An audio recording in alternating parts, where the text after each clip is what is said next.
Good evening. I'd like to call the Finance Committee meeting to order. And I have a motion coming from Preston, please. Chairman Wolfinger, I make a motion for Lancaster City Council's Finance Committee to convene into executive session for two purposes. First, an audit conference, which is required to be kept confidential by state statute pursuant to Ohio Revised Code 121.22 G5.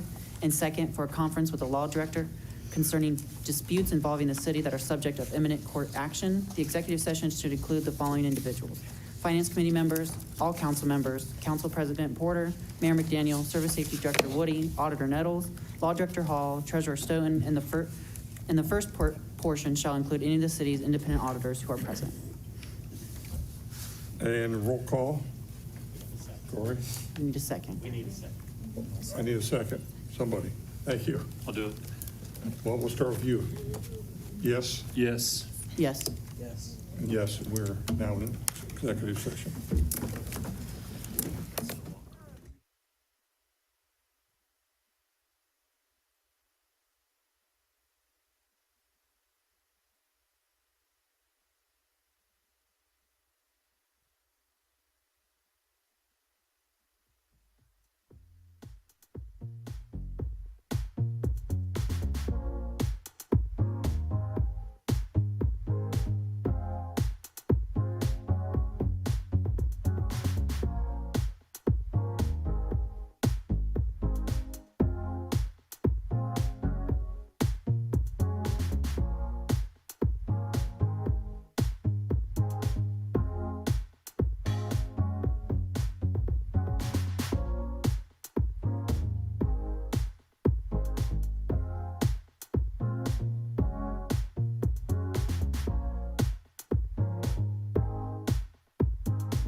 Trying to make you walk. Another lap, please.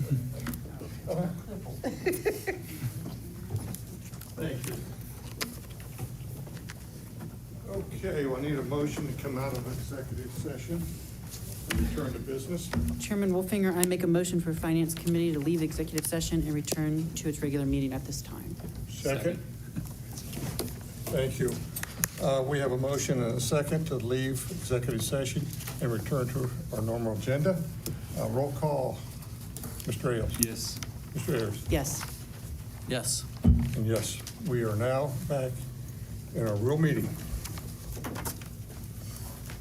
The first item I have is Resolution 7524, a resolution to appropriate from the unencumbered balance and amend certificate of appropriations with the county auditor in the sanitation fund 6005 for the purchase of a new front-end loader coming from the service committee.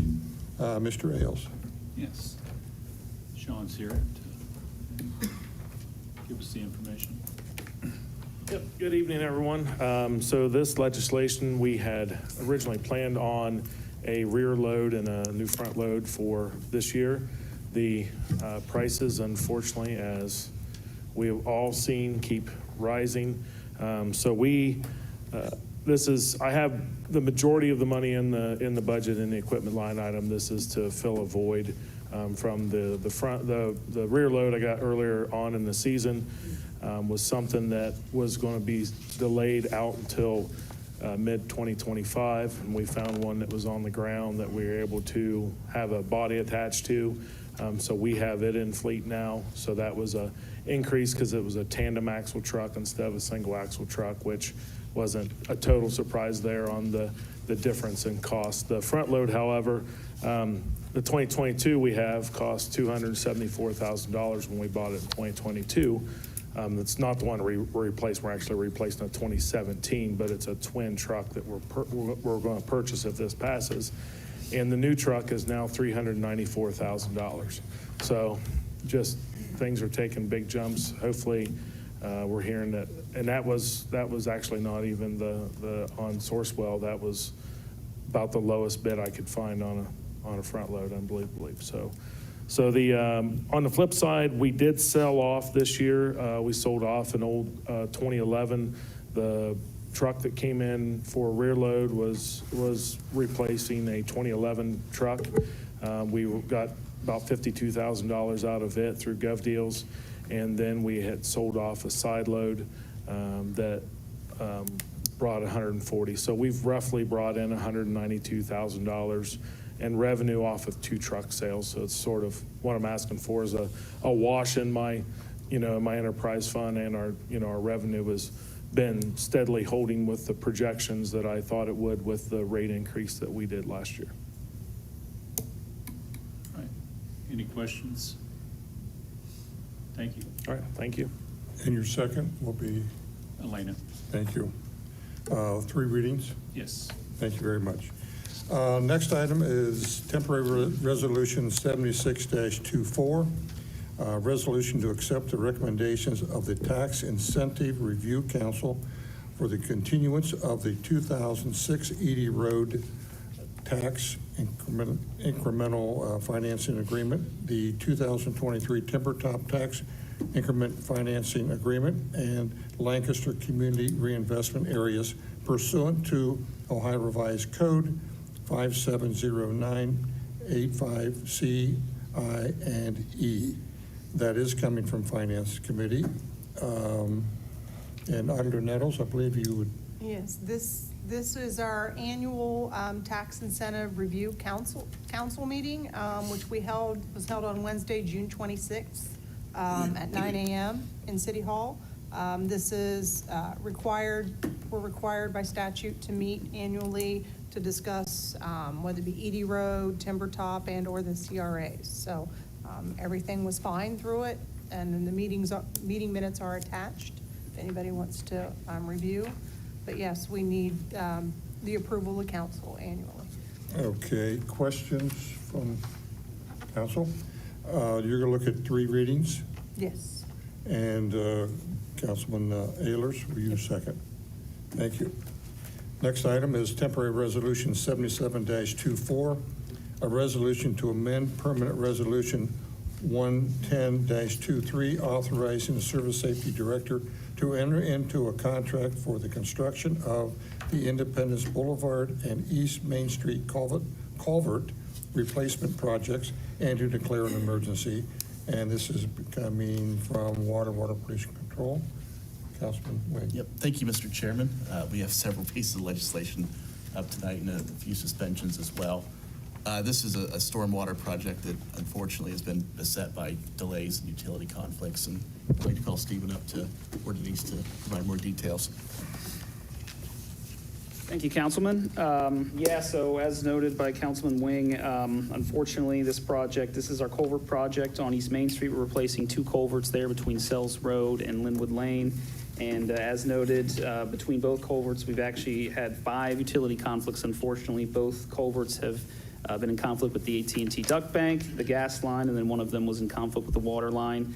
And unfortunately, the responsibility for most of those conflicts does lie with the city, one way or another. And as a result, we've had to have some redesigns. We've had to have some utilities lowered or raised. And as a result of that, the contractor has experienced fairly substantial delays. And we are on the hook for the lowering of the gas line, which was, at least in one of the locations, which was over $130,000. And I've seen, we're still working with the contractor on determining what those costs will be. But from the initial costs I've seen, some of the costs they provided, my thought is to comfortably ensure we can pay all legitimate claims that the contractor has for the remainder of the project. I thought it'd be prudent to raise the authorization amount by the $400,000 noted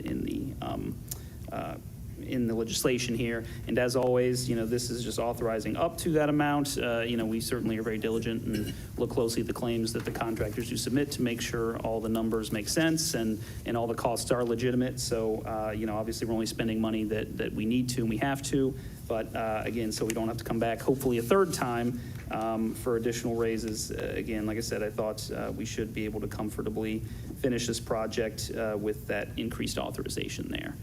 But I definitely can say, again, given the conflicts we've had, we're already up to about $980,000 in costs that are known and over 6 figures in unknown costs. So again, we're not going to be able to finish it for the $100,000 that was previously authorized.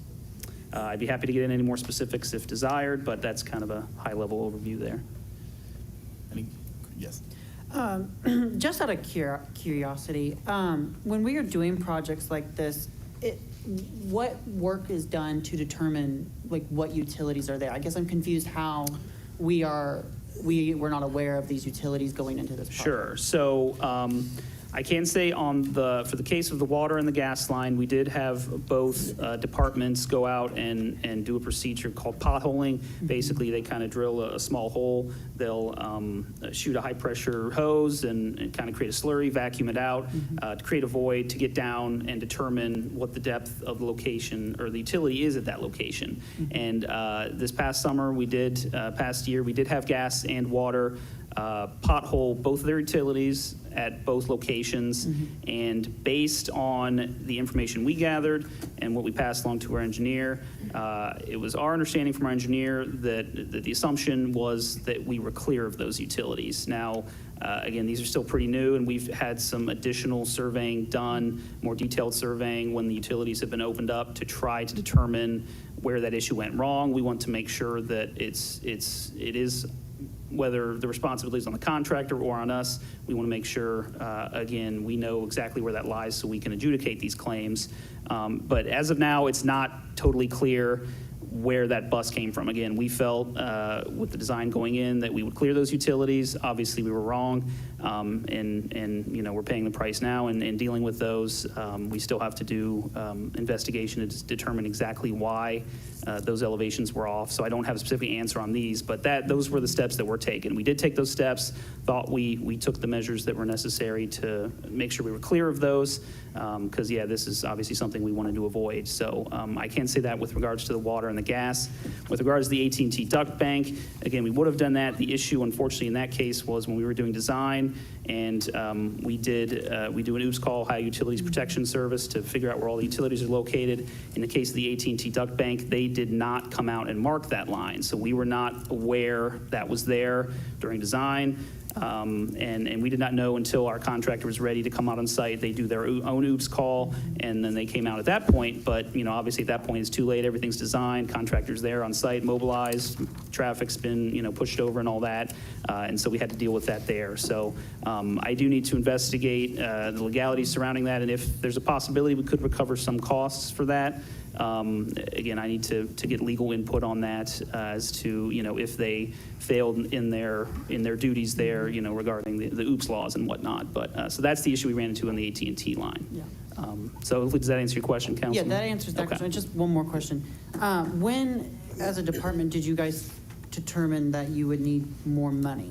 Was it just here in the beginning of July and you weren't able to make it into a June meeting? So the big issue, I think that the turning point on this one was the gas conflict on the eastern culvert, and the one I referenced that was $130,000. That's the one we did not run into that, or we did not realize that would be a conflict until June 20th, I think it was, Thursday, which was the Thursday before the previous city council meeting. And at that point, you know, we contacted right away. Or we had to have discussions internally, figure out what we can do. At that point, it was determined the best course of action was a line lowering. We had to get costs from the contractor, and I believe we did not get that cost until the following week. I was honestly very surprised. I didn't realize that that cost would be that high. Unfortunately, part of that was due to a bypass they needed to put in, given that it's a big 8-inch major gas line feeding the east side, and it couldn't be shut down and continue to service the customers. So part of that big cost was bringing a subcontractor in to maintain a bypass system. But anyways, that cost didn't come in until I think it was June 26th. It was late that following week. So it was at that point that we knew, well, that gas line, that's putting us right up, and that put us right up close to our current authorization. The contract with our general contractor is $850,000, and then we knew, you know, with that gas line being 130, that's where we get up to about that 980 number.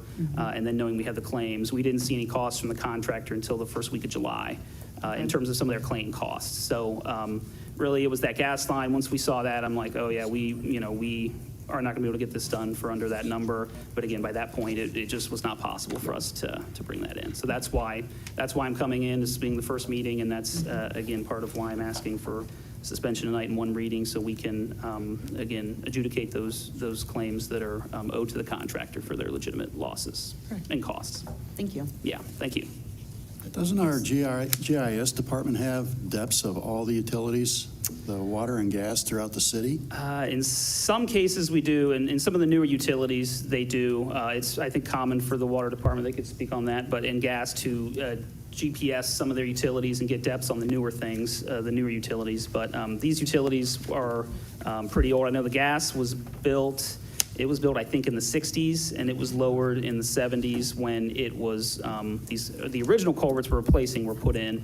So, you know, obviously at that point, we didn't have those capabilities with the GPS. So that would not have been helpful here. And again, that's why, you know, certainly we took the steps to have the potholing done. And again, not sure what happened there, but yeah, that wasn't the issue in this case. Okay. Any other questions? Okay. We're going to be seeking suspension one reading tonight so that we can get those claims paid. And your second? Councilman Ailes. Okay. Any objections or concerns about suspending this? Seems pretty important. Okay, thank you. Thank you. Moving on, temporary resolution 78-24, a resolution to authorize the Service Safety Director to enter into an agreement for engineering services for the design and bidding of replacement pressure filter valves at the South Water Treatment Plant. Again, coming from Water Pollution Control, Mr. Wayne. Yep, thank you, Mr. Chairman. We are seeking ARPA funding for this project, and it will not exceed $150,000. And didn't know if Denise or Darren wanted to speak more on this.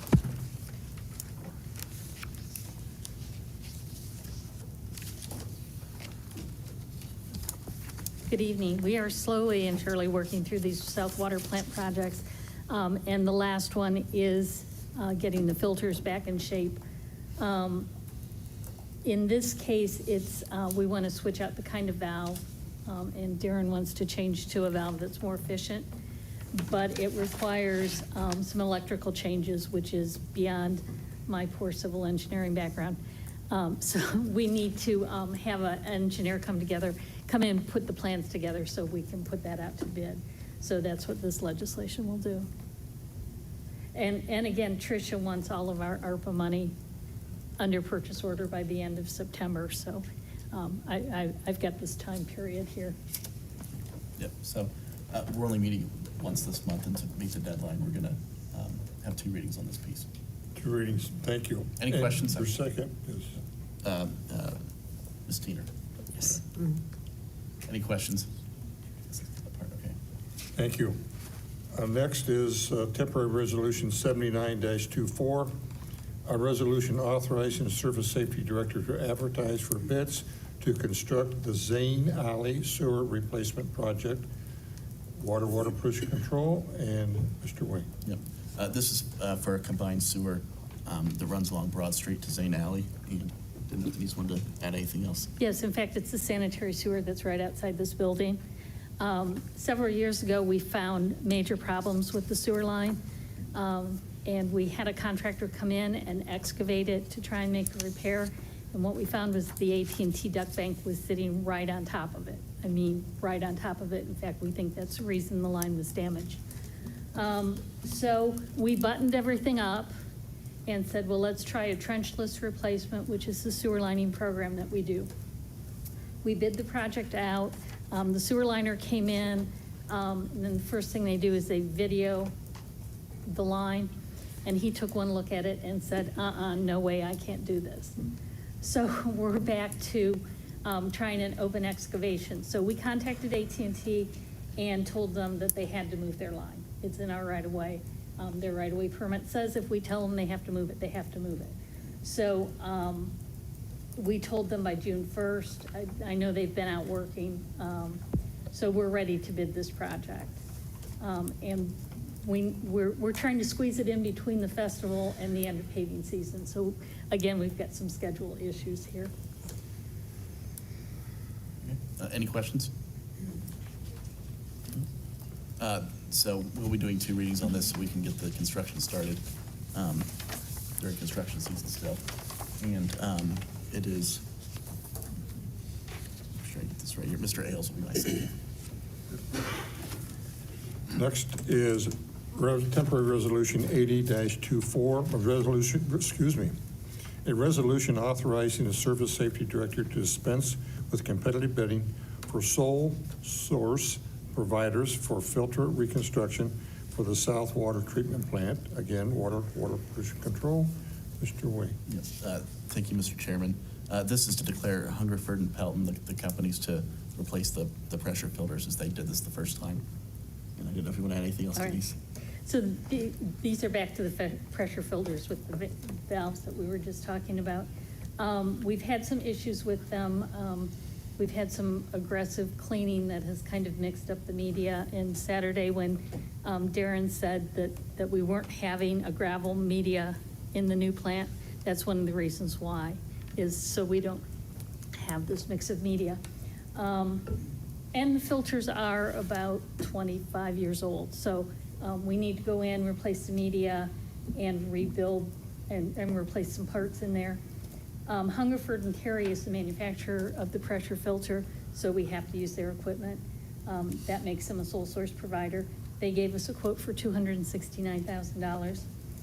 Pelton is the company we use to rebuild the filters. They've rebuilt all the filters at the North Water plant, and they're the sole company to rebuild the filters.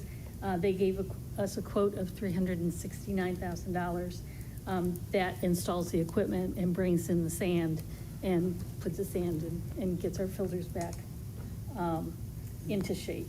So we need a sole source declaration on this, and then the Service Safety Director can enter into contract. Again, this is ARPA funds, so Trish wants the money spent. Any questions?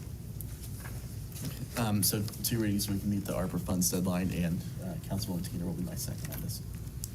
Thank you. And you get to do one more. Temporary Resolution 81-24, a resolution authorizing the Service Safety Director to waive competitive bidding and enter into a contract for the concentrate discharge improvement project and to declare an emergency. Yes. Thank you. Yes, this is my last one. Thank goodness. I'm sure you're all happy to hear that. I think that the title explains it pretty well. I just want to make a note that we're going to request waiving competitive bidding to get this underway as soon as possible, as this has been a very important project and been an issue for quite a while. Yes, it has. We did actually ask for bids for this project. We received one bid. It was quite a bit over the engineer's estimate. And so Division of Water asked that we go back and look at the project, see if we could save some money and talk to a local contractor, which we did. Dow Construction gave us an estimate of I think it's actually 350-some thousand, but with money for contingencies, it'll be 400,000. And this will allow us to get this constructed. It is an emergency. It is necessary. Now that we have the disinfection changed at the South Plant, this is the thing that's holding us up from increasing production at the South Plant. Any questions?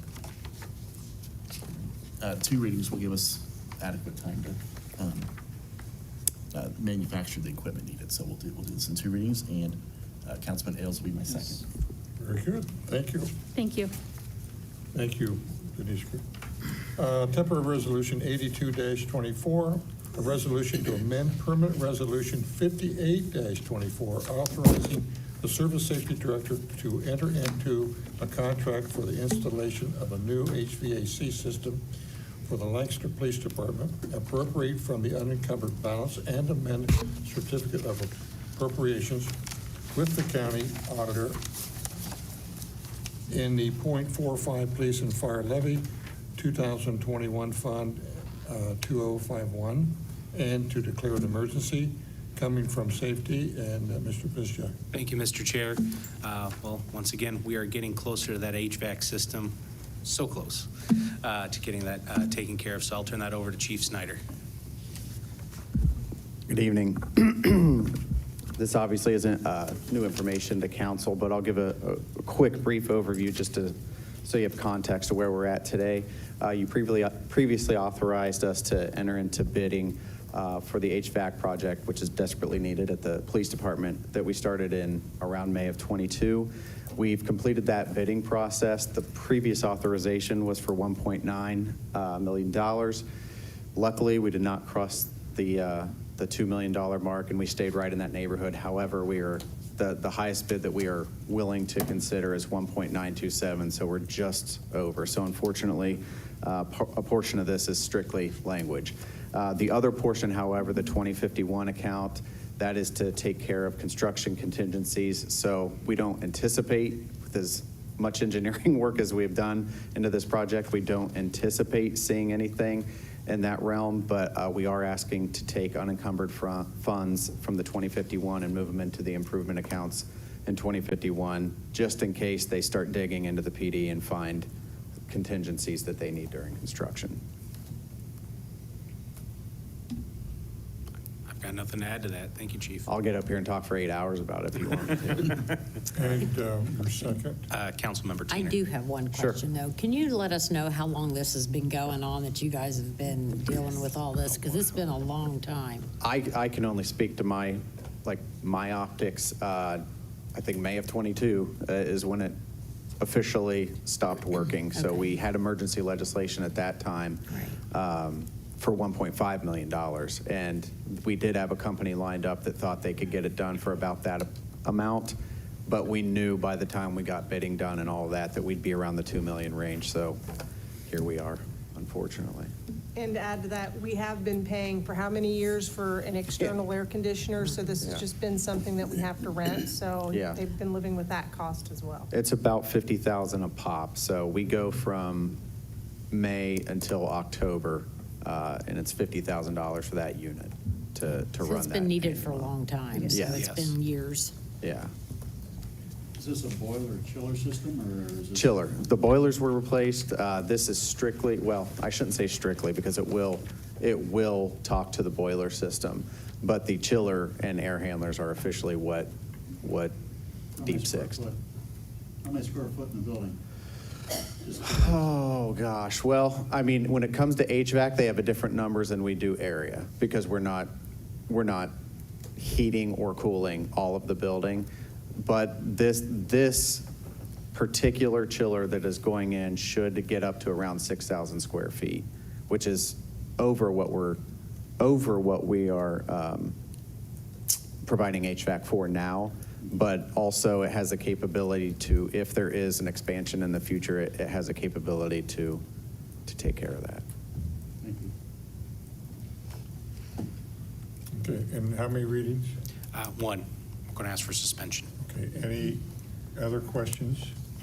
And anybody have any issues with suspension on this? I think it needs to get done.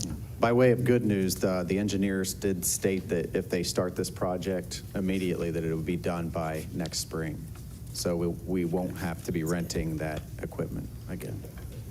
So, thank you. Temporary Resolution 8324, a resolution to authorize the Surface Safety Director to enter into a development agreement with Urban Restorations for its project known as the Shoemaker, obviously coming from Finance Committee, and I assume Law Director will address, Yeah, I can speak to it. or the mayor or somebody. So the city has a request from Urban Restorations, who is the developer that is rehabbing and renovating the Shoemaker, which is the project they call it. We know it as the Essex buildings generally. They made a request to the city administration to ask that there be some portion of their fire impact fee credited as a result of the tax benefits, the historical preservation benefits that they're bringing to the city of Lancaster. And so the administration has advised that they are willing to credit a portion of that and asked me to include a total of $65,000 in what they will receive, or no, what we will receive, I apologize, in fire impact fee. So it's $1,000 for each residential unit that is anticipated to be in the Schumacher building. Typically, it's $2,230, but again, they want to give a credit and make that just $1,000 per residential unit, since it is such a massive project and financial commitment to the city of Lancaster. So if they have anything to add, I will definitely defer to them because, like I said, they make that decision. So just to add, I think I've had conversations with many of you about the fire impact fees and the process and procedures on how I believe they should be handled. And the Essex building, I believe, is a huge asset to downtown Lancaster. Both the economic development as well as the historic preservation of that building, I think, is something all of us want to see happen. This owner has sought federal grants, state grants, preservation grants, received a lot of that. But literally as you would imagine, every dollar matters. And they requested a waiver of the fire impact fees, and it's something I didn't feel was appropriate. So after a lot of discussion internally and a lot of thought, I felt this was an appropriate resolution to receive fire impact fees to put towards our fire department, but also help with the economic development and preservation of this particular building in the downtown area. Thank you. Excuse me, thank you. Questions? Chairman Wolfinger, real quick, I just want to be clear. The notes on the Finance Committee agenda indicate that the city is agreeing to provide a $65,000 credit towards the fire impact fee. I'm sorry if my email wasn't clear, but the fee is going to be $65,000. It's not a credit of $65,000. I apologize. Yeah, thanks for correcting that, because Yep. the way I read it, this me, that it looked like it's going to be credited, so we'll just change that to paid. Perfect. Thanks. Other questions, comments? Does the developers feel that this credit will help them get this project finished or close to that finishing line? And a short answer is yes. They had, you may or may not know, but they've had some difficulties. They've experienced setbacks, and they believe strongly that this will help them proceed. Okay, thank you. Other questions? Mr. Ailes, you would be the second. And 3 readings. Excuse me. That concludes the resolutions. Ordinances, temporary ordinance 24-24, an ordinance to amend the zoning map subject to the passage of the annexation of 5.664 plus or minus acres in Pleasant Township and to declare an emergency. This is coming from Economic Development Committee. Mrs. Hoop? Yes, this one just upon annexation, it's just allowing the area to be zoned as residential multifamily. Okay. And any other questions regarding the legislation? And your second, Is Mr. Wing? Mr. Wing, and 3 readings? Yeah. 3 readings. Thank you. Temporary ordinance 25-24, an ordinance to authorize the mayor to enter into a school compensation agreement for income tax sharing between Amanda Clear Creek Local School District and the City of Lancaster. Coming from the Law Department, Mr. Nyheiser. Thank you, Councilman. Would Law Director Hall be willing to speak to this? Sure. Thank you. Yep. So the City of Lancaster has a CRA 1 that includes our Rock Mill Industrial Park. And as a part of that, the Google development is occurring in the Rock Mill Industrial Park. The city's pre-94 CRA requires us to now share income tax revenue with Amanda Clear Creek School District, which is the local school district that is assigned to that property.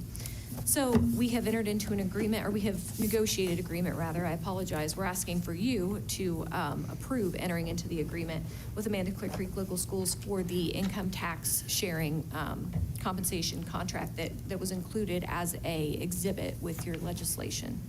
And I explained all of the issues surrounding that in executive session, but I'd be happy to answer any other questions with regard to this legislation. Thanks. Mr. Bizjack will be my second. Okay. And 3 readings. 3 readings, very good. That takes care of the ordinances. Now moving on to departmental updates. I know everybody's waiting to come up. Last chance. Thank you. Tonight's meeting prep by President Porter. Thank you, Chairman Wolfinger.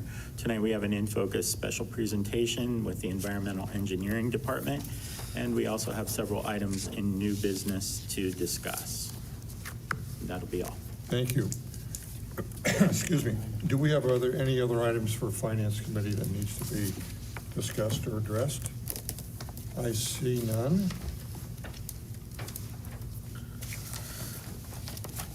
Excuse me. I would entertain a motion to adjourn. Second. And no roll call needed since it's unanimous. Our meeting is adjourned. It is 7 o'clock. The regular session of Lancaster City Council will begin promptly at 7:10.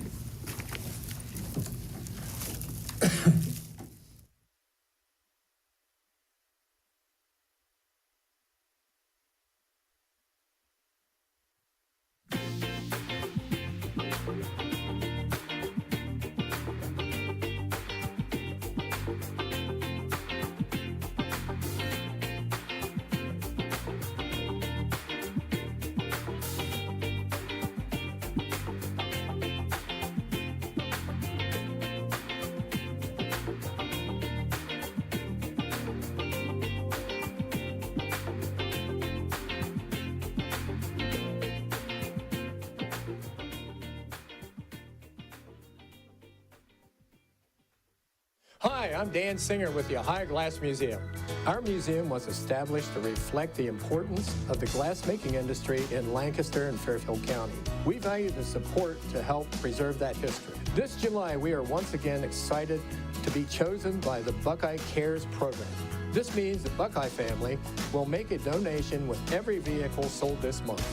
Thank you, Buckeye family, for helping the Ohio Glass Museum.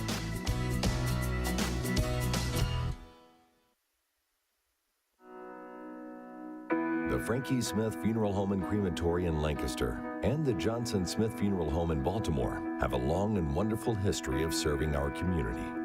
Feel free to give us a call at 740-653-0652. Stop in and see us at either of our two locations, 405 North Columbus Street in Lancaster and 207 South Main Street in Baltimore. Respect for tradition, regard for change.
cannot change, the courage to change the things we can, and finally, the wisdom to know the difference.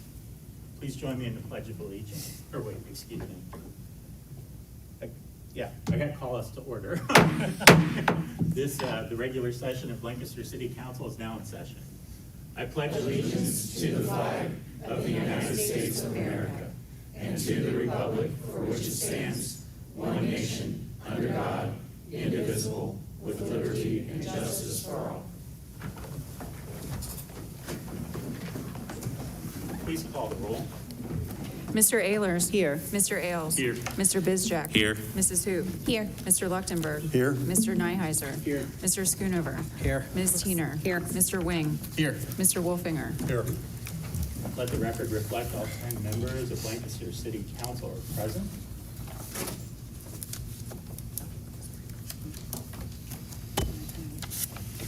We'll now move on to the reading and disposing of the journal. Regular meeting minutes dated June 24th, 2024. Mr. President, I'd like to make a motion to receive and file the journal. Second. A motion and a second to, file the journal. All those in favor, please say aye. Aye. All those opposed, same sign. Now move on to the reports of city officials. Emails dated June 24th, 2024 regarding temporary resolution 66-24 submitted by Messrs. Luchtenberg and Porter. Emails dated June 24th, 2024 regarding temporary resolution 74-24 submitted by Mr. Wolfinger and Law Director Hall. Email dated June 24th, 2024 regarding Finance Committee minutes submitted by Mr. Wolfinger. Emails dated June 25th, 2024 regarding the July 10th, 2024 Special Law Committee meeting submitted by Mr. Nyheiser. Email dated June 27, 2024, regarding Special Law Committee agenda submitted by Law Director Hall. Email dated June 28, 2024, regarding the city's 2023 Annual Comprehensive Financial Report submitted by Auditor Nettles. Email dated July 1st, 2024, regarding a gas shutdown issue with customer impact submitted by Mayor McDaniel.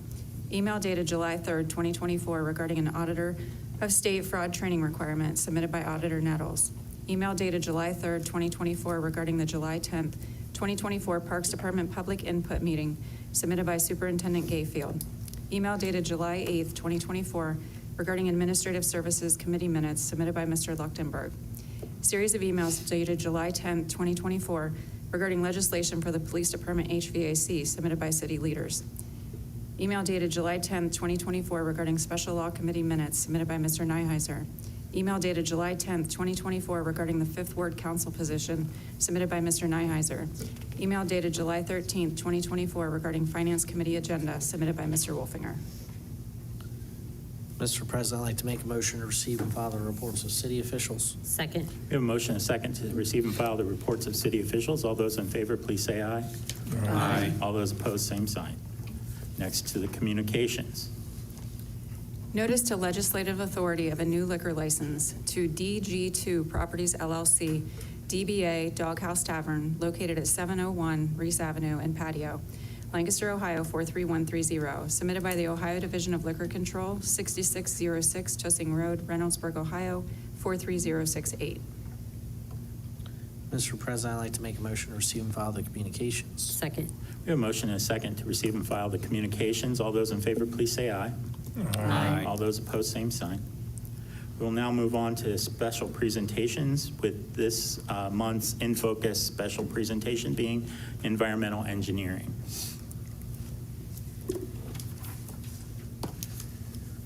So if you're expecting a scintillating discussion about what my job is, you're not going to get it. We wanted to take this time and discuss an issue with you that we've been dealing with a couple years and within the last few years, and it's something that we want to put on your radar now. So while you were in executive session, I left this on your desk. Believe me, it's a synopsis, but even the Division of Water and I get lost as we go through this. So this is more as you start thinking about these things. This may answer some of your questions. The important thing is to look at the abbreviations here. So LCR is lead copper rule. That was passed in 1991, and that started the city in testing for lead and copper in our distribution system. In 2021, they passed what's the LCRR, or lead copper rule revision.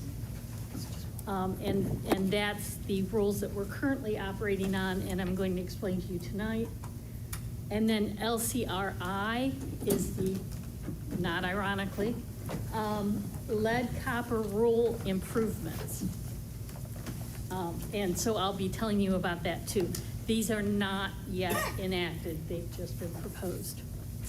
So I'm going to talk to you tonight about what we view as the lead copper rule snafu. You all know what snafu means, so I'm just going to keep going. The anatomy of a water service line. So the big blue circle is the water line that sits out in the street or in the right-of-way or right behind the curb or wherever it happens to be on your street.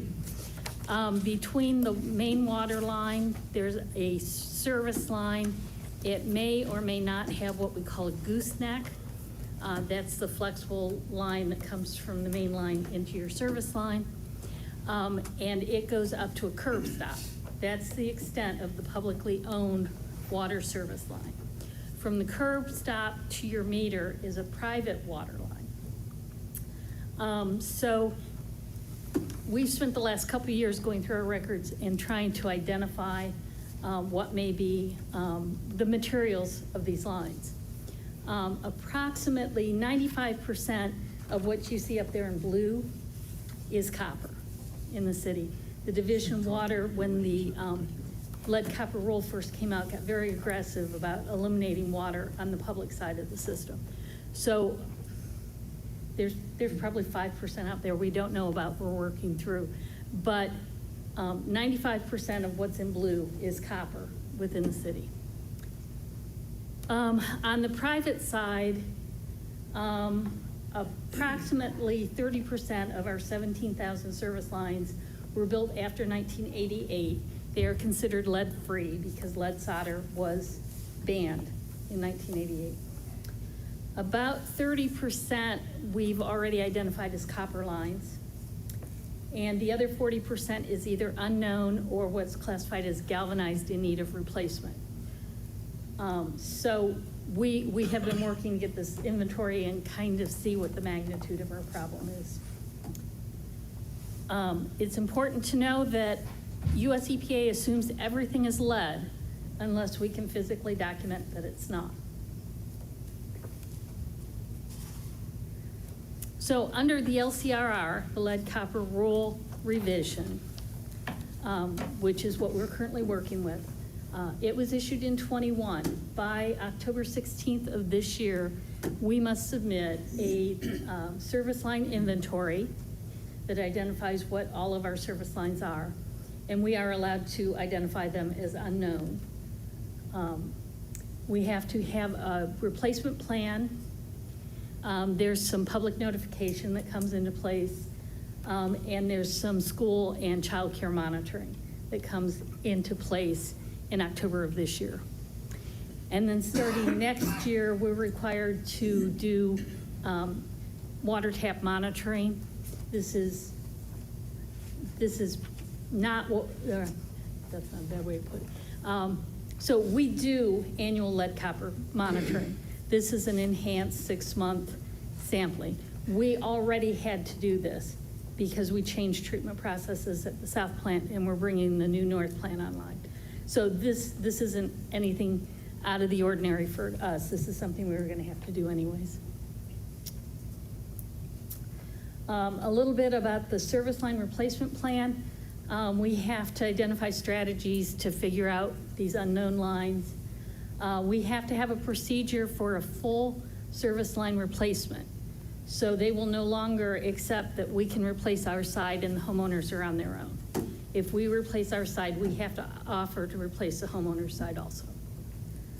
We have to have a customer communication strategy, which is public education, public notice. We have to give them instructions for flushing their lines under certain circumstances. We have to prioritize who we're going to start replacements on. And we have to provide some kind of financial accommodations for disadvantaged customers. Our inventory, if you haven't met Jason Leskowski, he's our compliance manager. He's been over his head in inventory stuff. So he's been working on this inventory. We have to have a unique identifier for each service line. We have to identify it based on the material, including unknown. We have to update it annually. And once we hit 50,000 people, we have to make it available on the website. Again, all of this we knew about, we're working on, this wasn't a big deal. The replacement plan gets a little complicated. In fact, we were arguing about it while you guys were in executive session. So if in our monitoring program, we exceed the limit, which is 0.015 milligrams per liter, if 90% of our samples exceed that limit, we have to start a replacement program and replace 3% of the galvanized need replacement and the lead lines and keep identifying the unknowns. If it falls between 0.01 and 0.015, then we have to replace 3%. Otherwise, we're in what's called find and fix. So if we find a problem, we have to fix the problem. But replacement only counts if we replace the full line, both the cities and the private line. This is a big one. This is the one we're still trying to figure out. If we replace a line, we have to provide filter pictures and 6 months worth of filter cartridges at our cost. So we're still trying to figure out how to deal with that one. Nationwide, they're not even sure they make that many filter pictures, let alone we'll be able to get them and where we're going to put them. So of the 7,000 lines that we have yet to identify, approximately 2,200, correct, Jason? Approximately 2,200 are galvanized in need of replacement. He's already identified those. There's about 4,800 that are still unknown. We're still working through records. We're still getting utility collection people going out and looking at lines and getting information on those. The cost of a replacement of full line is somewhere between $10,000 and $13,000 per line. So if we estimate that we have to replace 5,000 lines, that's what you're looking at. Public notification, again, this is a cost to the Division of Water. It's not a huge deal. It's providing education materials on the website, sending them out to people that have these unknown or galvanized or lead lines. And when we do disturbances, and this gets trickier later on, but US EPA identifies minor disturbances, which are if we shut off water, which we do fairly often. Major is meter replacements, potholing, replacements of lines, and those are the ones that we have to provide filter pictures for. And then we've got some unknowns that we have questions on that US EPA hasn't cleared up on valve exercising and hydrant flushing, which we are mandated to do annually. There's some other requirements in the LCR, which is, it changes some of our sampling locations, and it requires orthophosphate for corrosion control, which we already use. Some public notice, including education materials in our consumer confidence report. Again, none of these are huge deals to us. So this is everything we have to do by October. We have to sample elementary or schools and childcare facilities 20% per year.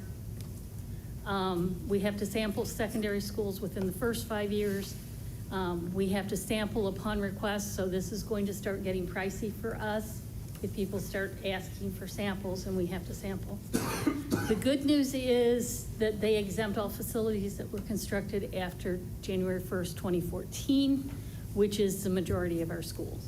So we got a break there. The bad news is it's unclear what they define as childcare. So if it's just registered childcare, the ones that are registered with the state, that's fine. We can get a list. There's not all that many in the city. But if they start pulling in some of these other odds and ends of childcare, we're not sure how we're going to keep up with them. Okay? Seems fairly simple.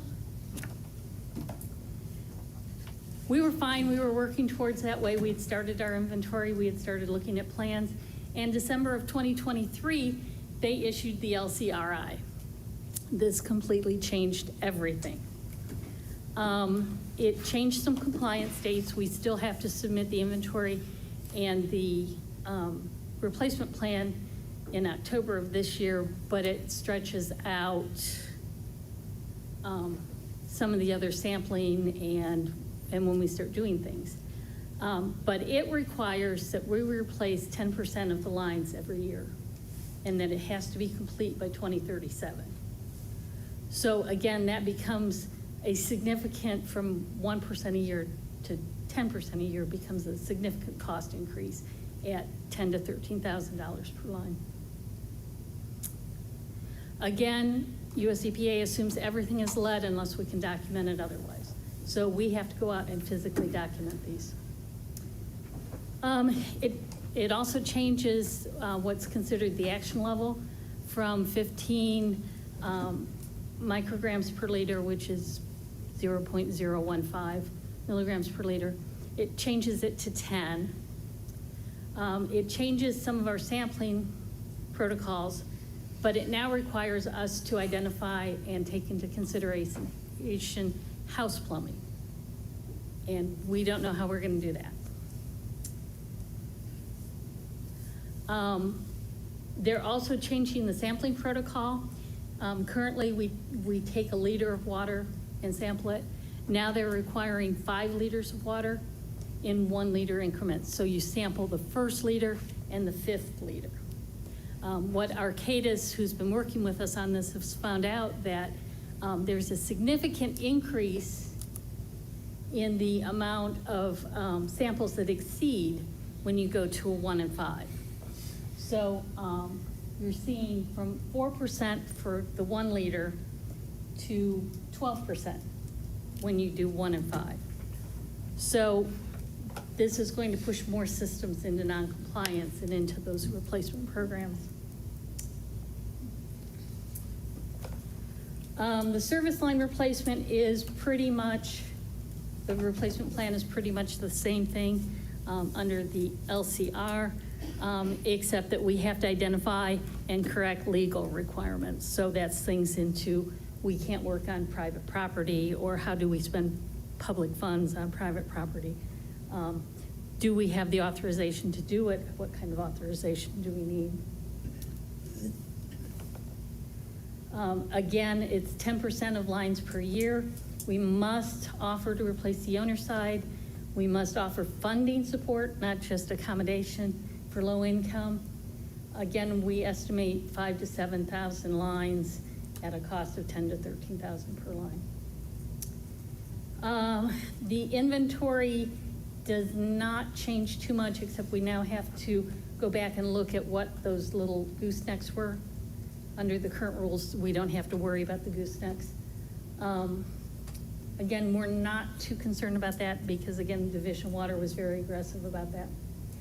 The other thing is that within 7 years, we have to validate what the service line is at 2 locations, and we have to physically validate that.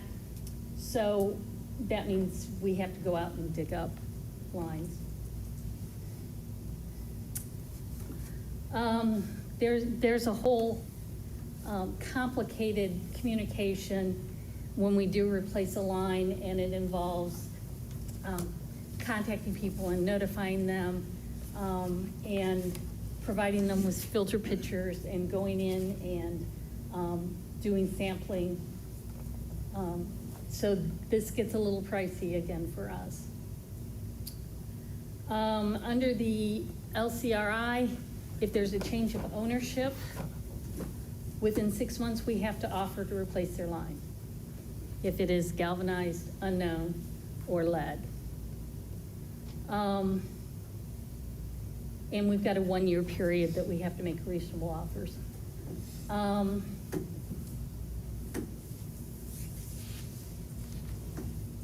EPA says, oh, we have funds available for this. Well, it is a loan, so we have to pay for it. We don't qualify for loan forgiveness, believe it or not. Under their criteria, it's considered affordable for us. And while they have set aside, I think it's about $1.5 billion, US EPA estimates that nationwide it's going to take $8 to $10 billion to do this program. So when they say there's significant funds, yeah, maybe. Public notification doesn't change, but again, we have these unknown when we have to provide filters and flushing and notifications with the valve exercising and hydrant flushing programs.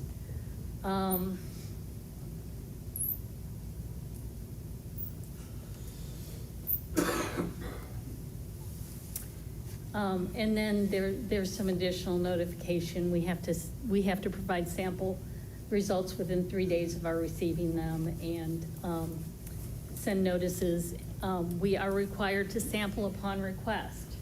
So if you decide that you're concerned about lead in your drinking water and you call us and say, I want you to sample my water, we have to come out and sample.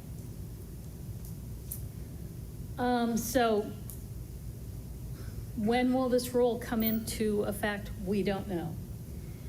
When they issued the rule, they had anticipated that the rule would be in effect in September. But the public comment period ended in February.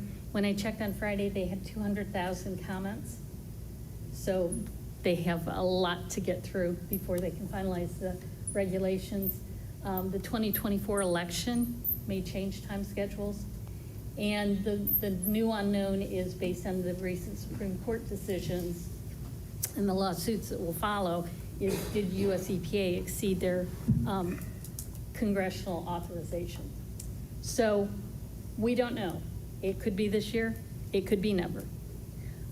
So we had originally said, well, we'll plan on this new rule coming into place and we'll try and plan for it. Because of these unknowns, we've decided we're just going to comply with the existing regulations and deal with updates in the future. So that's great. And we can say, no, we're not going to replace these lines. But what happens? Well, I've already told you that under the new sampling protocols, we could see violations, which triggers all of these. Disturbances, again, back hydrant flushing and valve exercising that we're required to do can trigger occurrences. That makes us spend all of this money for sampling and filter pictures and public notification. The annual notices and required action will take money and staff time. So US EPA is making it very inconvenient for people that do not choose to replace these lines and bring everything. Again, this is the lead, the unknown, and the galvanized in need of replacement. So they're almost forcing us to do this, and that's a reality that we have to face. Again, funding, we're not required to pay for the private side. We must make accommodations for low-income customers. There is water loan money available, but we have to, if we take the loan money, we have to pay for the whole thing, the public and the private. So we can't do assessments or bill surcharges or anything that would make the homeowner pay for this.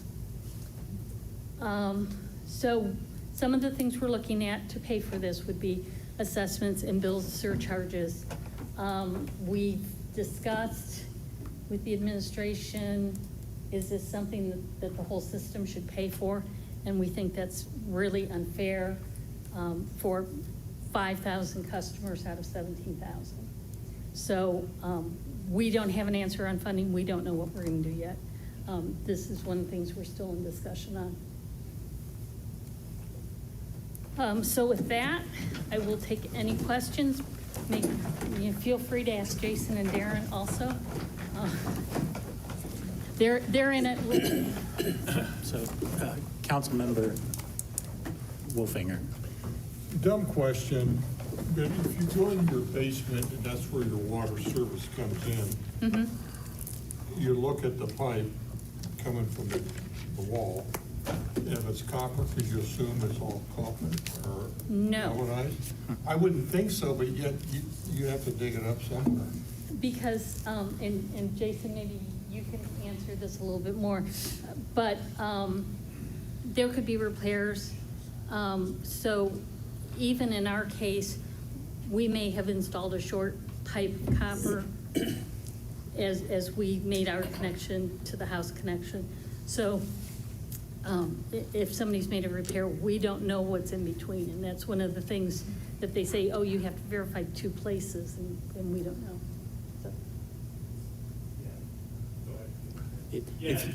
Please come to the podium and speak into the mic. Thank you. Sorry, rookie mistake.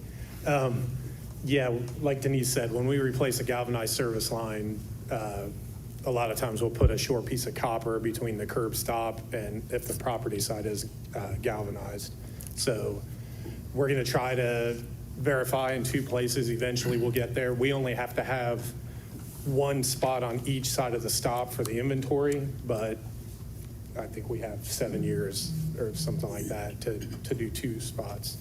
I do want to clarify, we do not have any known lead on our side, and we only have 58 galvanized services on the city side, so the majority of the unknown and galvanized is on the property side. So because we've never been responsible for maintaining that before, and that's also why there's so many unknowns on their side, because we weren't responsible for maintaining that. So am I hearing that all of the private homes in the city of Lancaster need to be copper from the house to your connection point? Yes, yeah. And because is that's that on city the specs. homeowners to do that replacement, or are you guys? Well, replacing? it has to be replaced, but the EPA doesn't say who has to pay for it.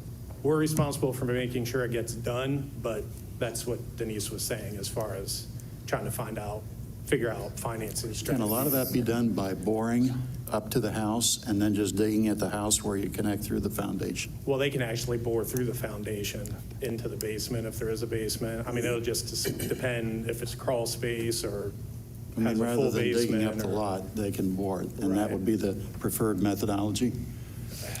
It depends on how long the run is, what's in the way. I mean, we haven't gotten that far into planning yet, because the RI, right now, will only be responsible for that if we trigger the action level, so. The gas did the boring underground.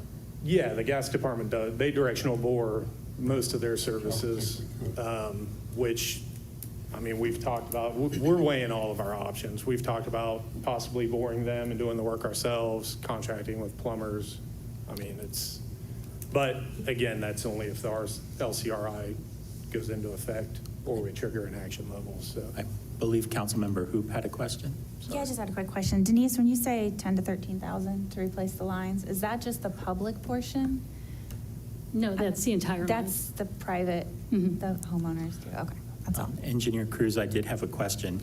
You indicated that for now, you guys are holding and not looking at what the LCRI might require. Is that correct? We are complying with the LCRI, which is the current regulations.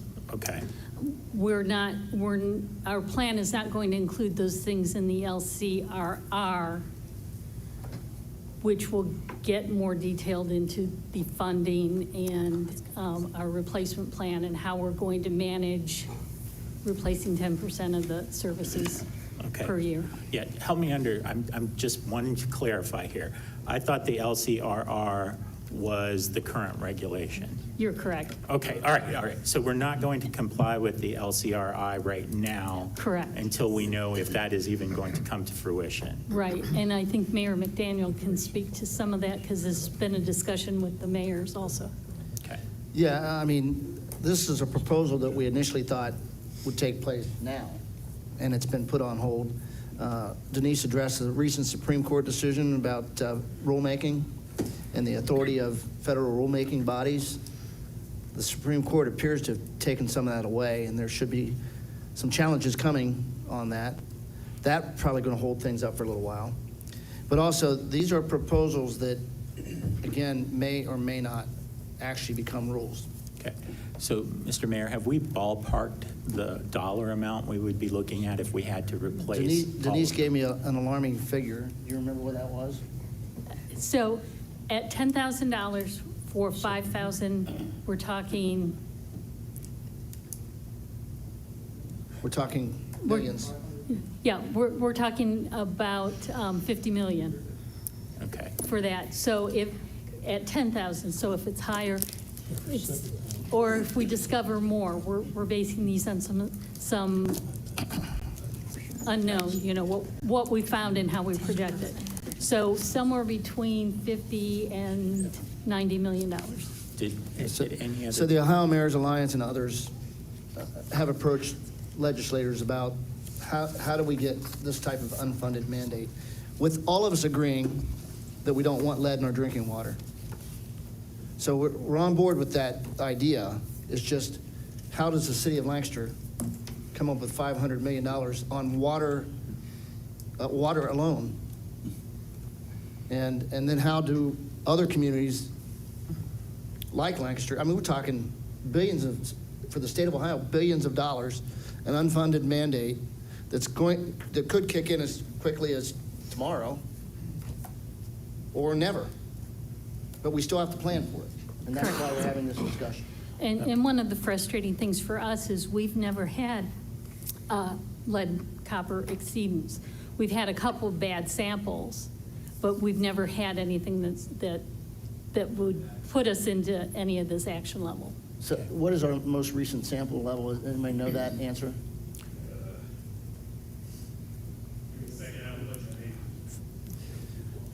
So we do not believe as a community that we have a lead problem. It's not that we have zero lead. We know there's some lead out there in some older homes, but a lead problem as a community, it's pretty safe to say we don't have that as an issue. This is not our highest priority. Right.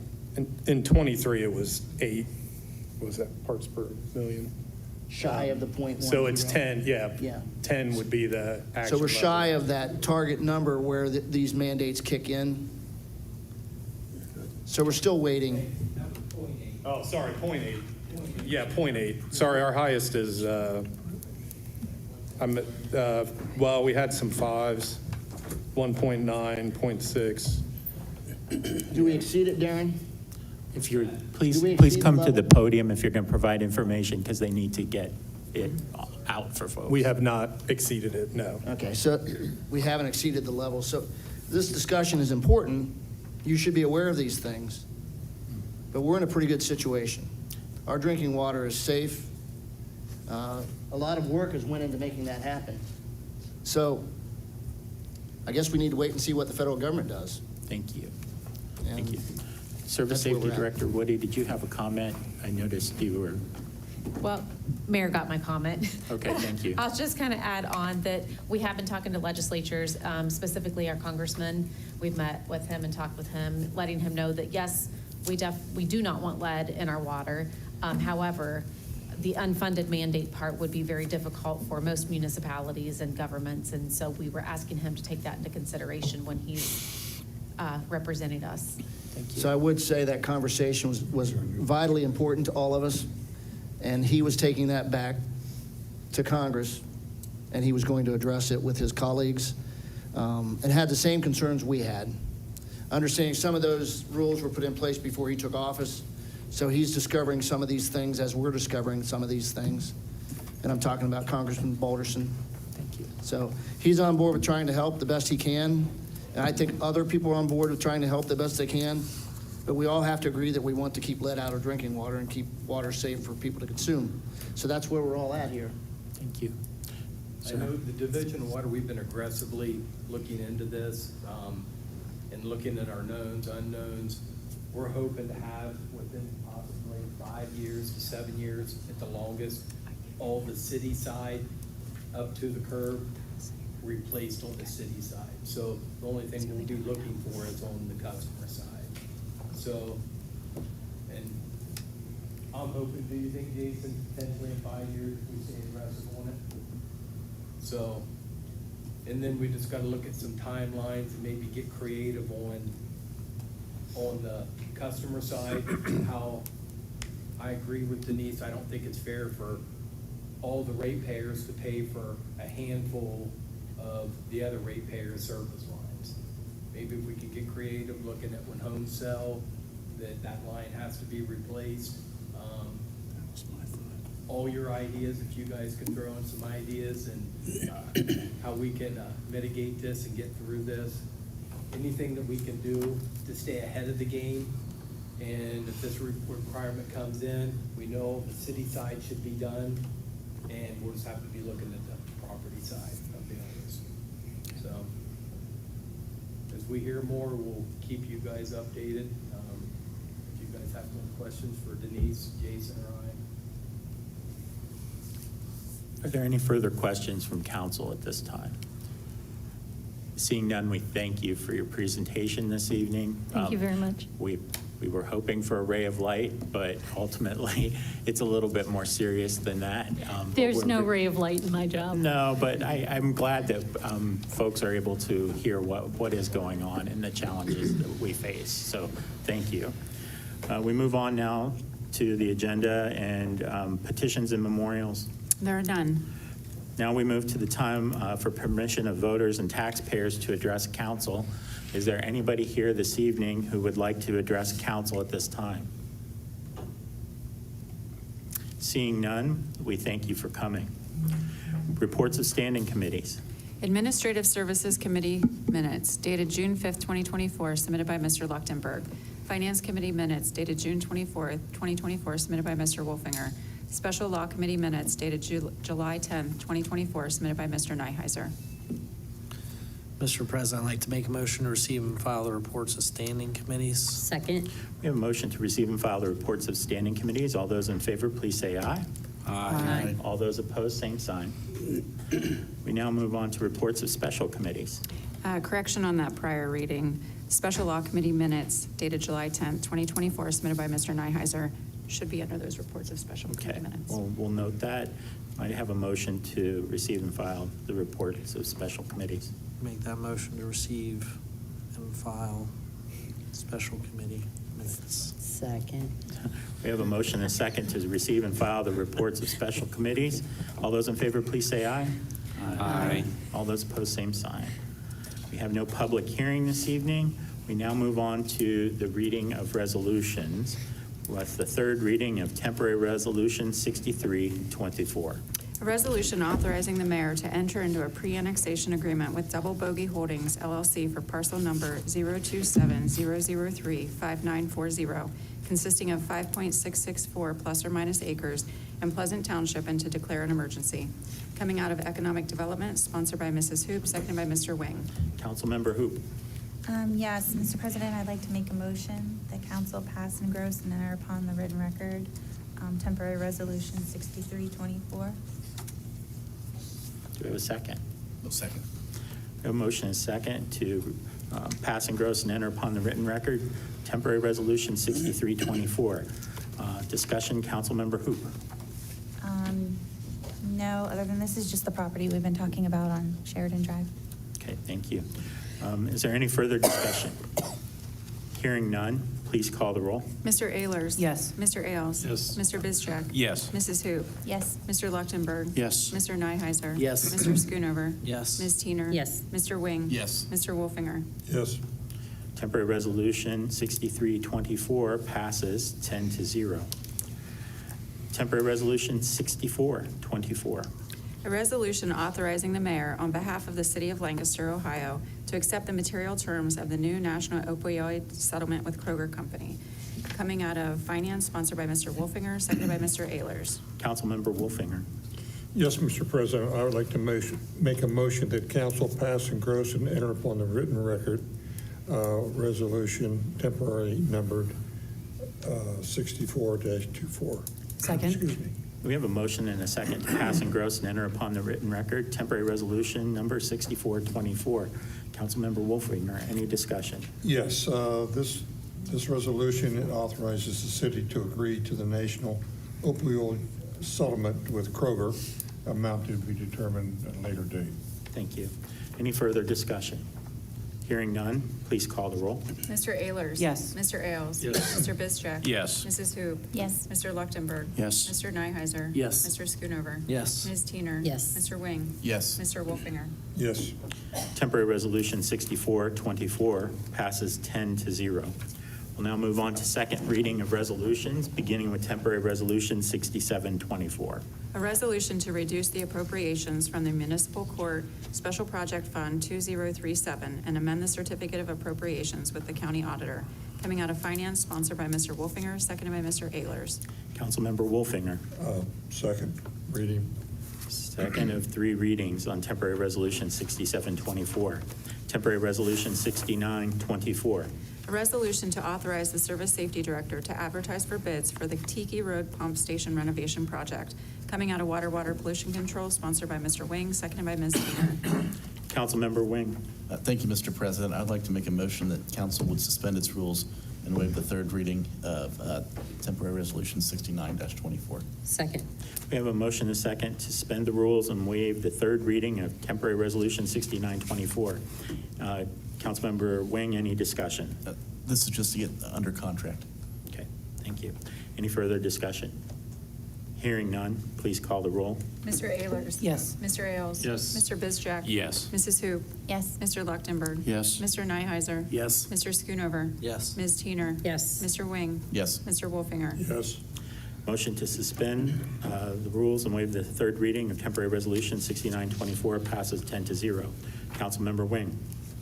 Thank you, Mr. President. I'd like to make a motion that council pass, engross, and enter upon the written record temporary resolution 6924. Second. We have a motion and a second to pass, engross, and enter upon the written record Temporary Resolution 6924. Any further discussion? Nothing further. Please call the roll. Mr. Ehlers? Yes. Mr. Ailes? Yes. Mr. Bizcheck? Yes. Mrs. Hoop? Yes. Mr. Luchtenberg? Yes. Mr. Neiheisser? Yes. Mr. Schoonover? Yes. Ms. Teener? Yes. Mr. Wing? Yes. Mr. Wolfinger? Yes. Motion to pass, engross, and enter upon the written records. Temporary Resolution 6924 passes 10-0. Temporary Resolution 7024. A resolution to authorize the Service Safety Director to advertise for bids for the Ewing Run manhole reconstruction project. Coming out of Water Pollution Control, sponsored by Mr. Wing, seconded by Mr. Ailes. Councilmember Wing. Second of three readings, please. Second of three readings on Temporary Resolution 7024. Temporary Resolution 7124. A resolution to authorize the Service Safety Director to advertise for bids for the South Water Plant Booster Pump Project. Coming out of Water Pollution Control, sponsored by Mr. Wing, seconded by Ms. Teener. Councilmember Wing. Thank you, Mr. President. I'd like to make a motion that council suspend its rules and waive the third reading of temporary resolution 7124. Second. We have a motion and a second to suspend the rules and waive this third reading of Temporary Resolution 7124. Any discussion, Councilmember Wing? The reason for suspension is we need bids by August 1st. Thank you. Any further discussion? Please call the roll. Mr. Ehlers? Yes. Mr. Ailes? Yes. Mr. Bizcheck? Yes. Mrs. Hoop? Yes. Mr. Luchtenberg? Yes. Mr. Neiheisser? Yes. Mr. Schoonover? Yes. Ms. Teener? Yes. Mr. Wing? Yes. Mr. Wolfinger? Yes. Motion to suspend the rules and waive the third reading of Temporary Resolution 7124 passes 10-0. Councilmember Wing. Thank you, Mr. President. I'd like to make a motion that council pass, engross, and enter upon the written record temporary resolution 7124. Second. We have a motion and a second to pass, engross, and enter upon the written record Temporary Resolution 7124. Any further discussion? I have nothing to add. Hearing none, please call the roll. Mr. Ehlers? Yes. Mr. Ailes? Yes. Mr. Bizcheck? Yes. Mrs. Hoop? Yes. Mr. Luchtenberg? Yes. Mr. Neiheisser? Yes. Mr. Schoonover? Yes. Ms. Teener? Yes. Mr. Wing? Yes. Mr. Wolfinger? Yes. Temporary resolution, the motion to pass Temporary Resolution 7124 passes 10-0. Temporary Resolution 7224. A resolution to authorize the Service Safety Director to enter into an engineering agreement for engineering services for the construction of the South Water Plant Booster Pump Project. Coming out of Water Pollution Control, sponsored by Mr. Wing, seconded by Mr. Ailes. Councilmember Wing. This is the second of three readings, please. Second of three readings on temporary resolution 7224.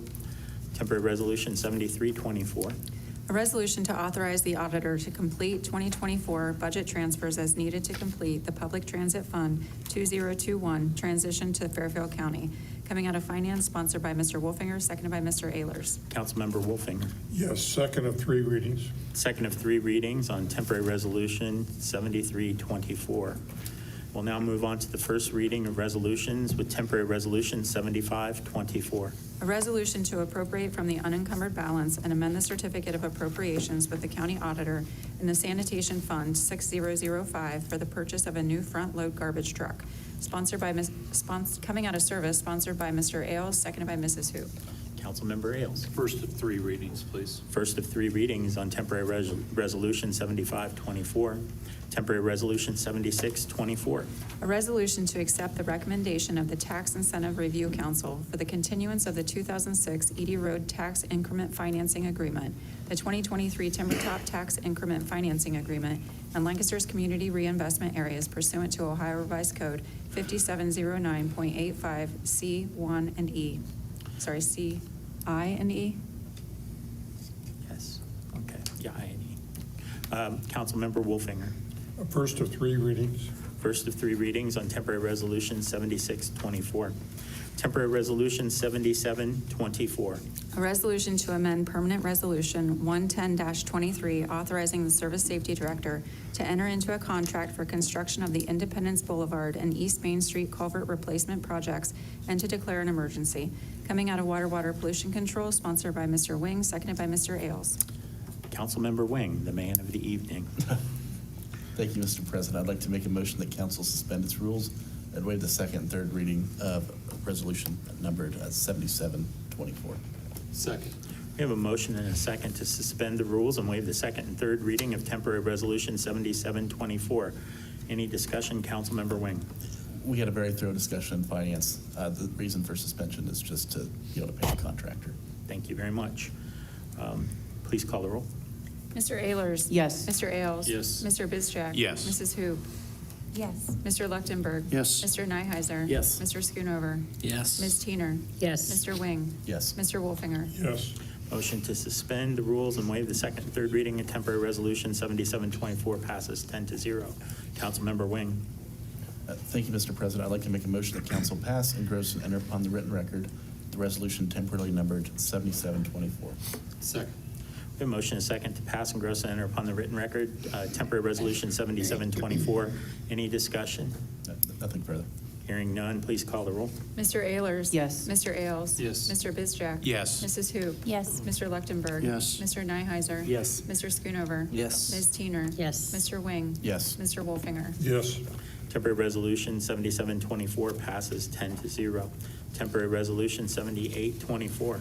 A resolution to authorize the Service Safety Director to enter into an agreement for engineering services for the design and bidding of replacement pressure filter valves at the South Water Treatment Plant. Coming out of Water Pollution Control, sponsored by Mr. Wing, seconded by Ms. Teener. Councilmember Wing. First of two readings, please.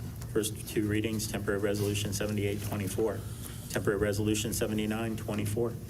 A resolution authorizing the Service Safety Director to advertise for bids to construct the Zane Alley Sewer Replacement Project. Coming out of Water Pollution Control, sponsored by Mr. Wing, seconded by Mr. Ailes. Councilmember Wing.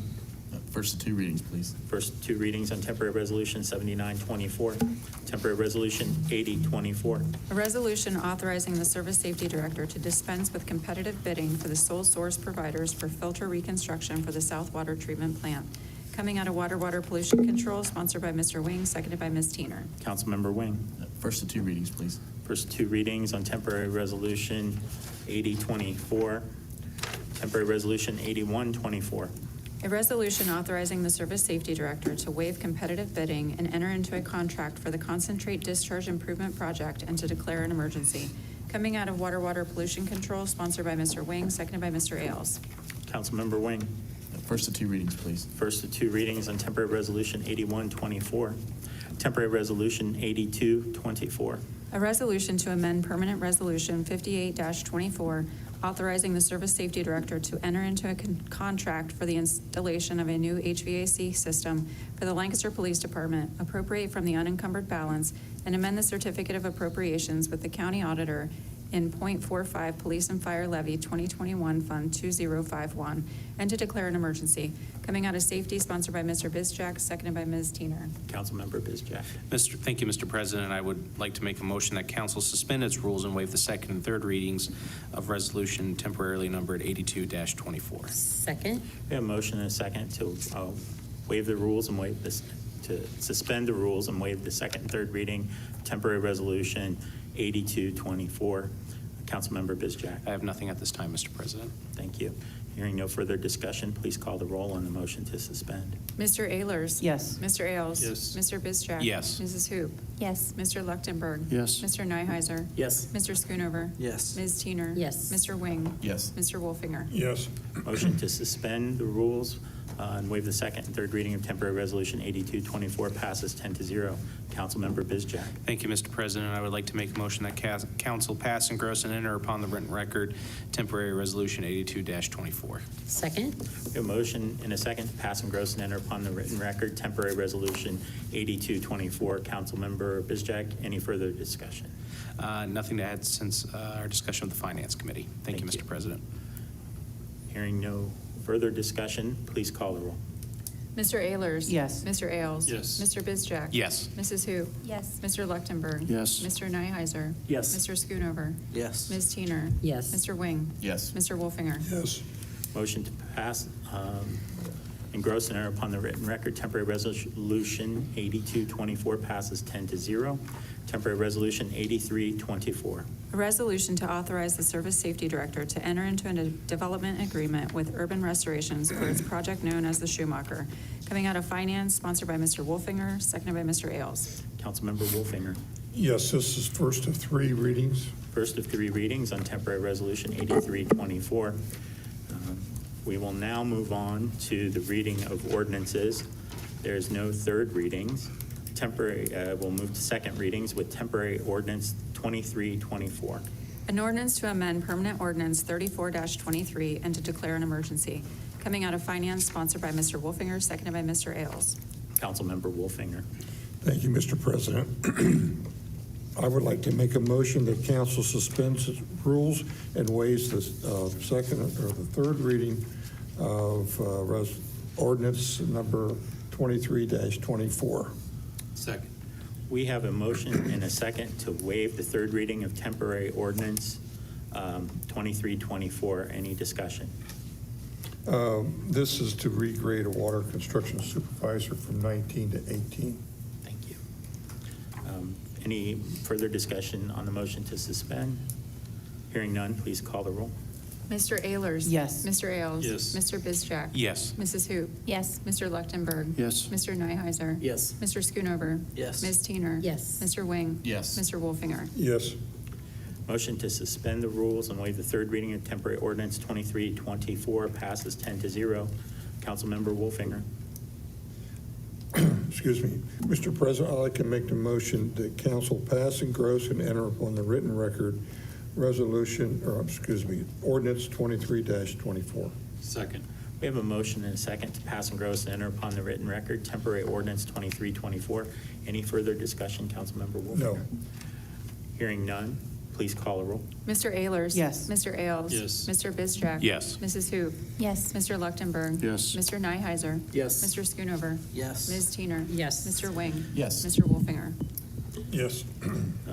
Motion to pass, engross, and enter upon the written record temporary ordinance 23-24 passes 10-0. We will now move on to the first reading of ordinances, beginning with temporary ordinance 24-24. An ordinance to amend the zoning map subject to passage of the annexation of 5.664 plus or minus acres in Pleasant Township and to declare an emergency. Coming out of Economic Development, sponsored by Mrs. Hoop, seconded by Mr. Wing. And to note, there is a public hearing scheduled for this matter on August 26, 2024. Councilmember Hoop. Yes, this is just first of three readings. First of three readings on temporary ordinance 24-24. Temporary ordinance 25-24. An ordinance to authorize the mayor to enter into a school compensation agreement for income tax sharing between Amanda Clear Creek Local School District and the City of Lancaster. Coming out of law, sponsored by Mr. Nyheiser, seconded by Mr. Bizjack. Councilmember Nyheiser. Yes, first of three readings. First of three readings on temporary ordinance 2524. That concludes the reading of ordinances for this evening. We will now move to tabled legislation. That we do have on the table temporary ordinance 1924. An ordinance to repeal and replace Lancaster Codified Ordinance, Part 7, Business Regulation Code, Chapter 709, Cultivation, Processing, or Dispensing of Medical Marijuana of the Codified Ordinances of the City of Lancaster.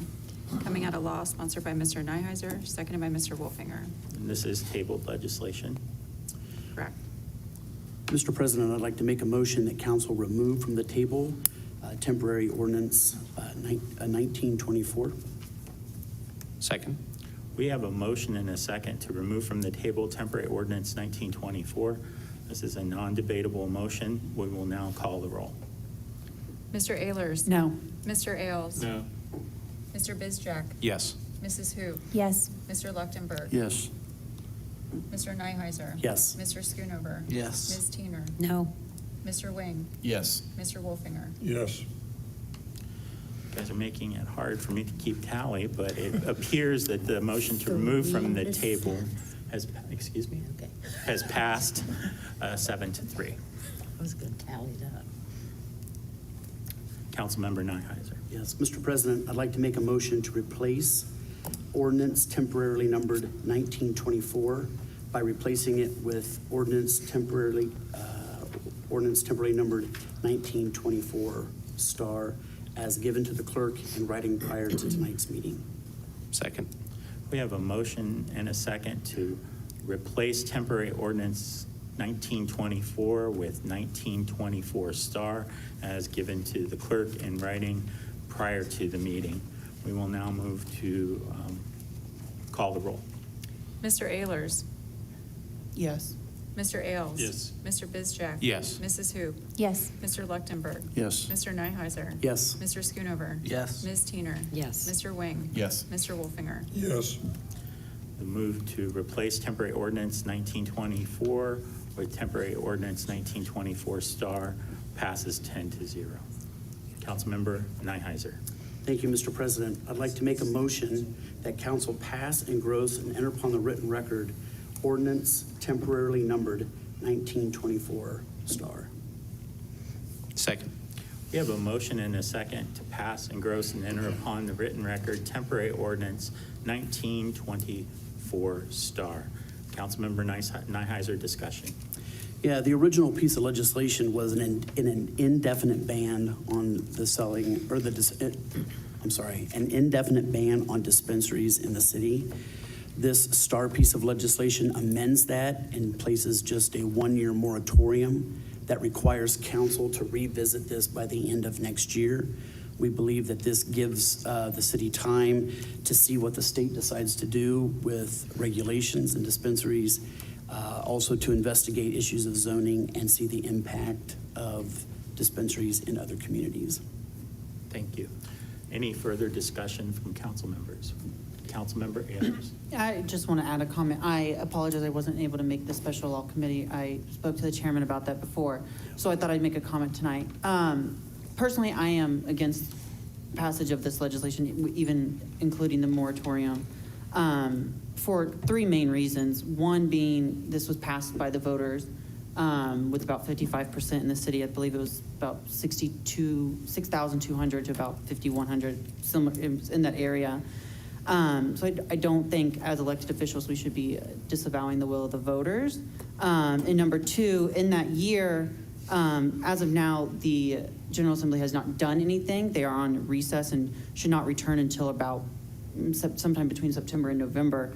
And in that time, if these dispensaries are able to get up and running, we would be taking ourselves out of the running for a pot of money that is set aside for host cities. Currently, as it stands, about 60 cities have banned recreational marijuana in the state of Ohio. Therefore, cities that are host cities are going to get a larger sum than they would have in the beginning. So in my opinion, Lancaster is not a large city in Ohio. So us effectively banning it for that year would, assuming it stays the same, would us be taking a vote to say, let's give Columbus, Cleveland, and Cincinnati more money because they're not going to ban this. So, we heard tonight that we might need money to repair water lines. We might need money to further do streets or help with lead abatement in houses. That is money that can be used to address those issues. And as a fiscal conservative, why are we stopping ourselves from being able to take in more money when in the future, as the economy looks, we might go into some budget constraints? My last issue is just simply banning the sale of marijuana in your city does nothing to address the actual issue. The actual issue at hand is public smoking and the issues that crime follows from that. People are still going to be able to buy marijuana in close proximity. Behind Tractor Supply on 33 is a medical marijuana dispensary. They most likely will become a recreational marijuana dispensary. And, any issues we most likely would see from the sale of it in our city will still come from public smoking and from smoking within the city. So I don't think this does what it is hopeful to do. And finally, I spoke to 2 law enforcement associations statewide and asked both of them, is it the legal weed or is it the sale of it in certain areas that you are noticing causes issues?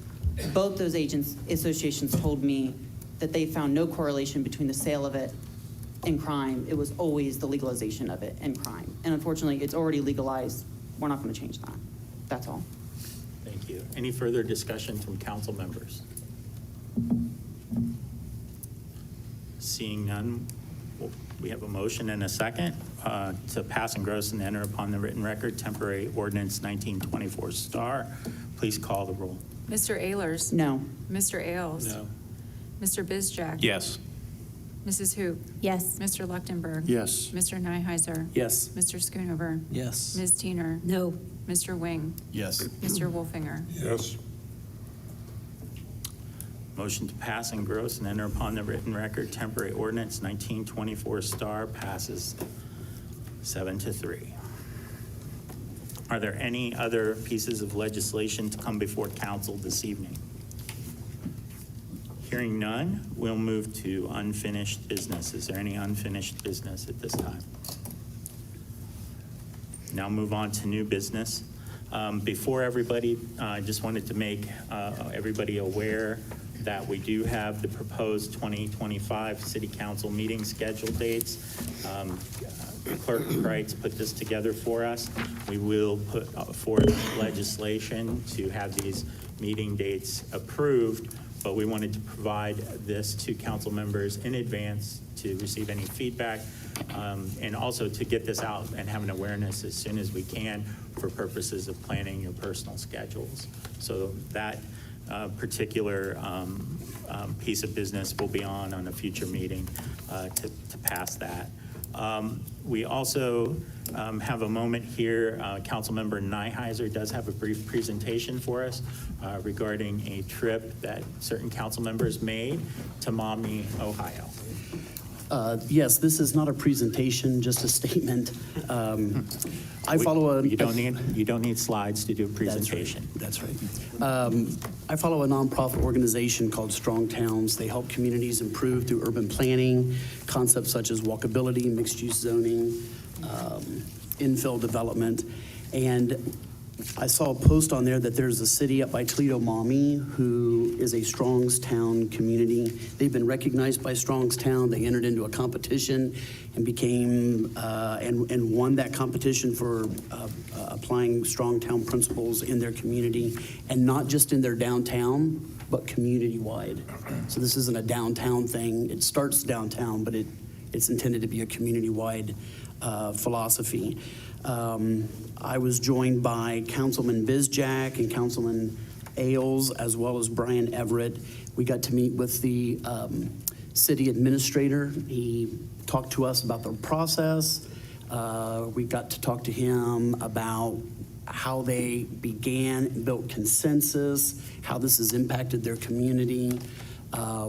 And then he gave us a tour of the city and showed us some of the amazing things that are going on. And you can see that in some of the pictures. And like I said, the pictures are mostly of the downtown, but these principles are beginning to creep out into the other parts of the community that have just been really dynamic. But there's 3 articles here. One of these is Strong Town's article about Maumee. And then there's another article where the people of Maumee are given the reasons why they chose to do this. And then the last article is Strong Town's strategic plan, just to introduce you to the organization. So I just wanted to share that with you. It was a great trip, and appreciate the guys that were able to go with us. Did we have any discussion from council members or questions? Anything from the administration? Sure. Service Safety Director Woody.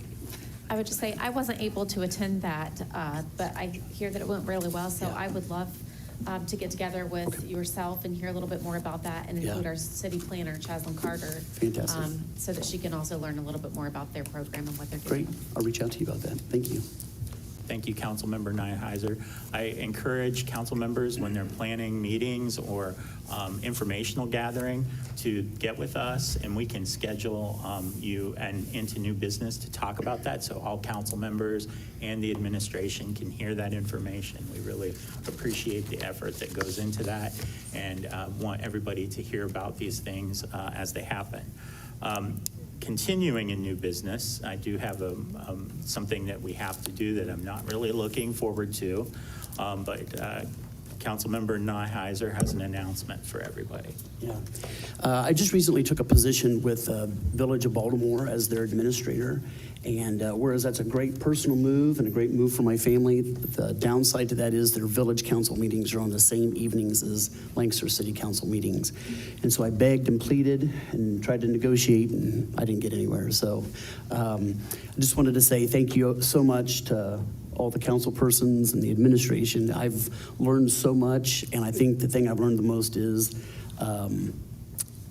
we've got great people in Lancaster in positions of leadership, and it's been an honor to serve with you, and it's been an honor to serve my constituents. It's been a great joy, so I'm sorry, but thank you too. We thank you for your service. Thank you very much. We will miss you. We do know that we will still hear from you in your new role. Sure. And so don't be a stranger. Please come to meetings, and also we'll be watching and see when there's a committee appointment open and probably drag you back somehow in some way. So thank you very much.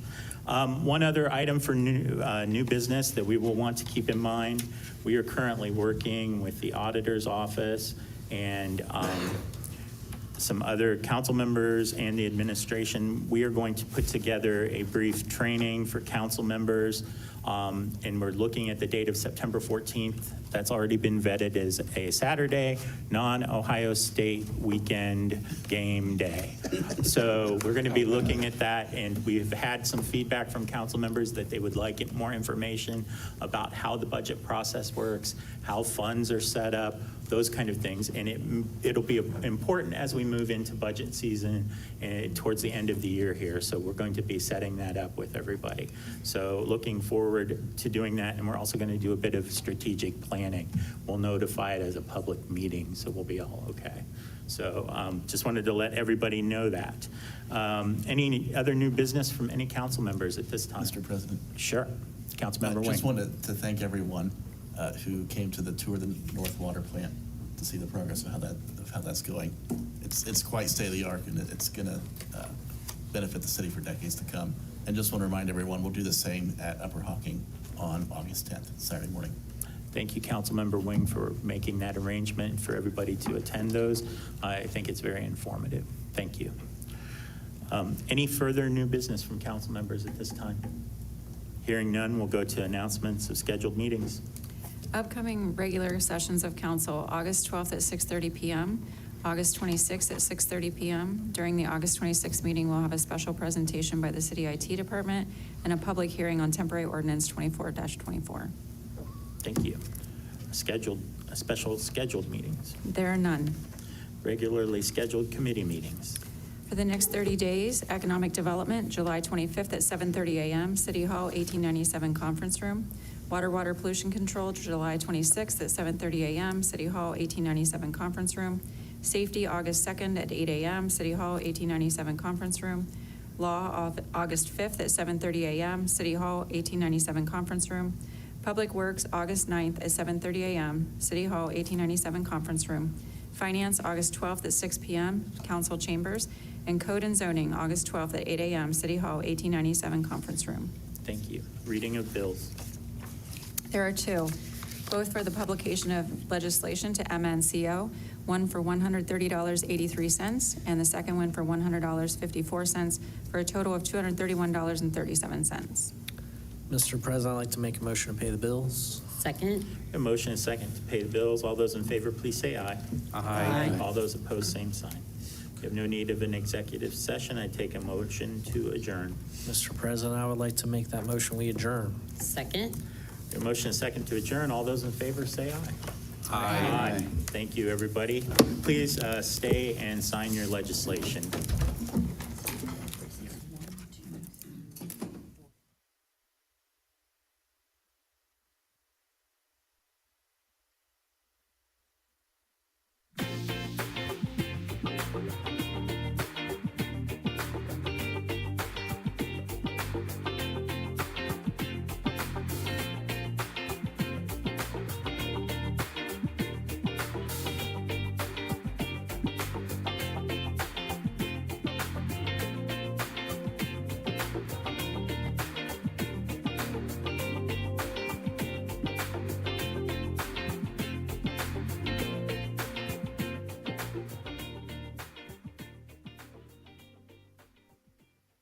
Hi, I'm Dan Singer with the Ohio Glass Museum.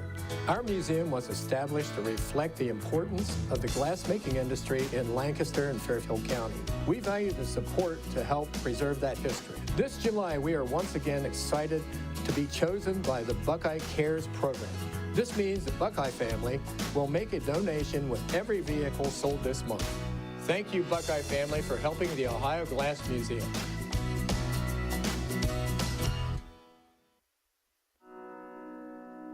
The Frankie Smith Funeral Home and Crematory in Lancaster and the Johnson Smith Funeral Home in Baltimore have a long and wonderful history of serving our community. Feel free to give us a call at 740-653-0652. Stop in and see us at either of our two locations, 405 North Columbus Street in Lancaster and 207 South Main Street in Baltimore.